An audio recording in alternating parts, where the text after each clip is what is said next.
Usembut Menteri Rangba Jela ubakmi yak terat kampo yim ubak Preston Tensong ula Ther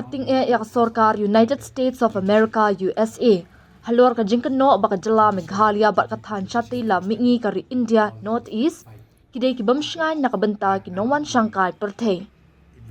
ka sorkar US dangshan kalapan mi yak jing betha ka bakentu ki nong snong jongka bakim de bandet Shanghai sha Meghalaya bat ki wei ki Jela ka than chati la mi jongkari India namar ki de ki jaka ki badan jingma shibun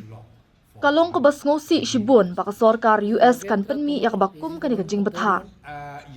ngamtep nang nu kani ka khubor kawan bat nang nu ki yo ya kani ka khubor ong uba Preston habakren shakilap thai khubor hak arpulai trip jeliong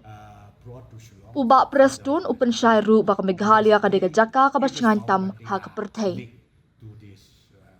ya kanila sakhi amtang mangi na Meghalaya henry na keleng kari India pat amtang na India henry wat na keleng satla ka perthei kila sakhi ya kani baka Meghalaya haka jingshisha ka jaka ka basngan tam ban wan Shanghai bat ban pelut ya ka por shuti ula benram.